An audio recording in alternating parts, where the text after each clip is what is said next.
Salut tout le monde, aujourd'hui on se retrouve dans une nouvelle vidéo d'un sujet où je voulais aborder, que j'en ai un petit peu parlé dans ma FAQ, mais pas en détail parce que je pensais qu'il fallait vraiment faire une vidéo entière là-dessus.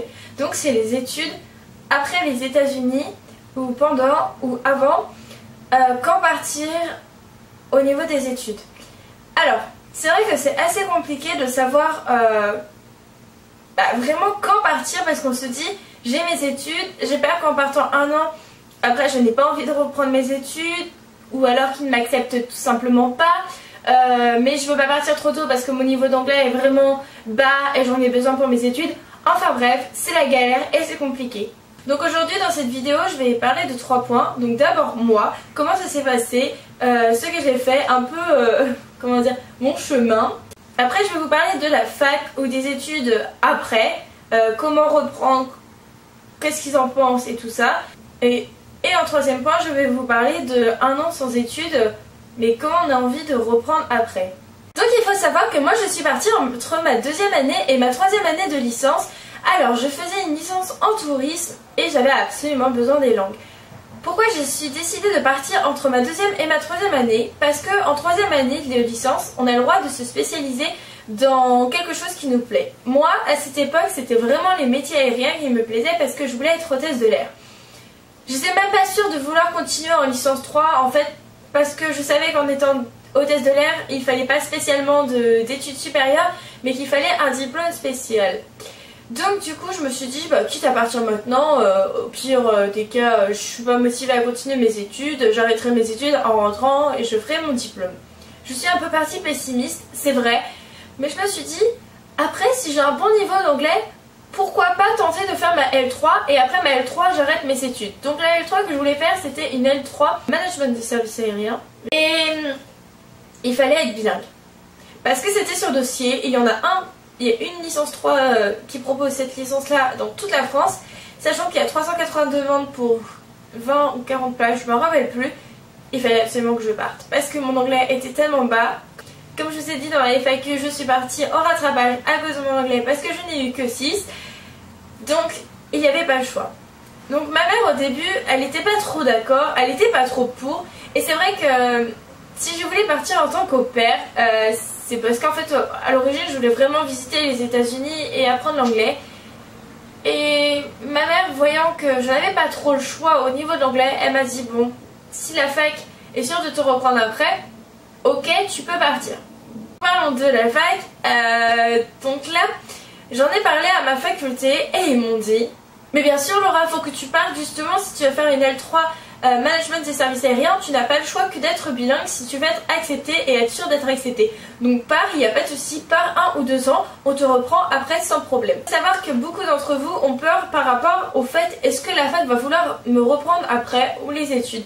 Il faut savoir qu'ils savent que vous partez pas en tant que touriste, ils savent que vous partez dans l'objectif d'apprendre la langue, dans l'objectif de parler anglais. Donc du coup justement ils voient que vous êtes quelqu'un de motivé, quelqu'un qui veut vraiment aller de l'avant. Donc non, ils vont pas vous refuser à cause de ça.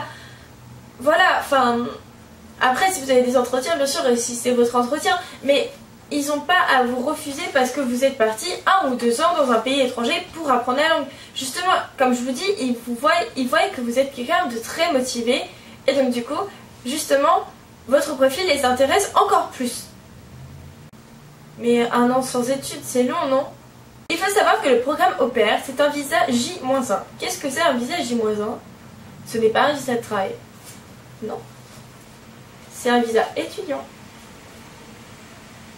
Je vous épate, hein. Non, vraiment, vous pensez que vous allez partir en tant qu'au pair et que vous allez juste vous occuper des enfants. Eh ben non. Vous êtes obligé, et je dis bien obligé, vous êtes obligé d'aller à la faculté et de valider 6 crédits. 6 crédits, qu'est-ce que ça représente?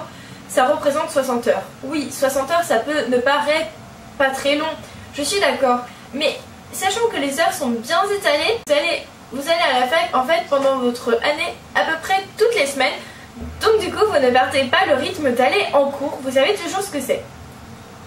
Mais tu dis qu'on doit étudier aux États-Unis alors qu'on est au pair. Bon, ok, ça, il n'y a pas de souci. Mais t'étudies quoi? Qu'est-ce que tu peux étudier? Juste l'anglais?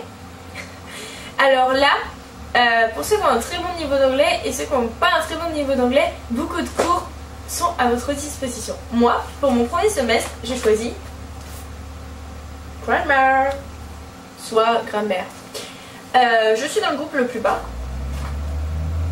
Oui, mon niveau d'anglais, je vous l'ai dit, il est vraiment très très nul. Très très nul, c'est le groupe le plus nul. Enfin, pas le plus nul, mais le plus bas. Et donc du coup, pour mon premier semestre, j'ai choisi d'étudier la grammaire parce que je savais que j'en avais absolument besoin, que sans grammaire, je ne saurais pas construire une phrase, je ne saurais pas parler et je ne saurais pas écrire anglais. Donc j'ai choisi ça. Après, vous savez aussi...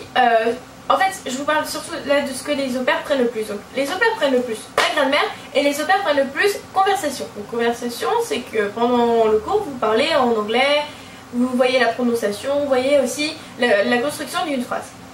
Mais il n'y a pas que ça. Pour ceux qui ont un niveau plus fort, vous pouvez étudier le marketing, l'économie, vous pouvez étudier la culture américaine, la littérature.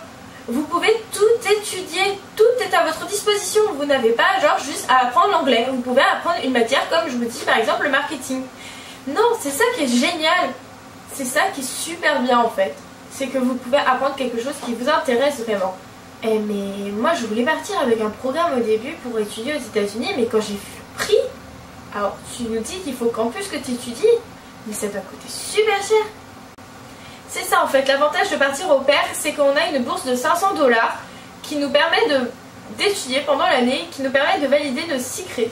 Quand tu vas rentrer, tu n'auras pas envie de voyager, de continuer à faire des voyages. Bien sûr que si, j'aurais envie de continuer à faire des voyages. Ça, je le cache pas, c'est de toute façon mon rêve depuis toute petite de voyager et de faire le tour du monde. Mais en fait, en partant aux États-Unis, je me suis ouverte, on se découvre, en fait on apprend à se connaître vraiment. Et moi, comme je vous ai dit au début, j'étais partie dans l'objectif de faire une licence 3 ou alors même peut-être arrêter mes études pour devenir hôtesse de l'air. Et maintenant j'ai un objectif, c'est de faire un master, donc Bac+5, pour faire dans le Development Tourism. Donc c'est un master en anglais. Donc vraiment l'anglais me servira. Et ça me permettra de créer des voyages, créer des lieux à des lieux touristiques. Et j'en ai vraiment envie. En fait, d'être partie aux États-Unis m'a fait comprendre, m'a fait ouvrir des objectifs et m'a donné envie surtout de les réaliser.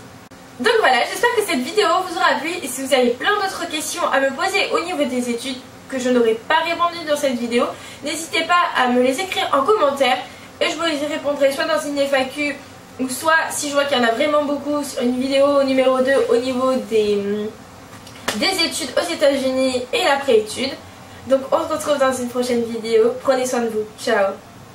J'ai oublié d'évoquer un petit point que je voulais absolument évoquer. Oups. En fait, quand vous travaillez vraiment aussi tout le temps en tant qu'au pair, bah moi ça m'a donné envie d'arrêter de travailler. Non, je rigole. En vrai, j'aime vraiment travailler en tant qu'au pair, mais j'ai vraiment aussi envie de retourner à la fac. Je vous jure que de me réveiller les matins pour aller à la fac, bah ça me manque. Donc j'ai vraiment trop hâte de rentrer en France pour retourner à la fac. Ça peut paraître bizarre, hein, mais c'est vrai. Ciao.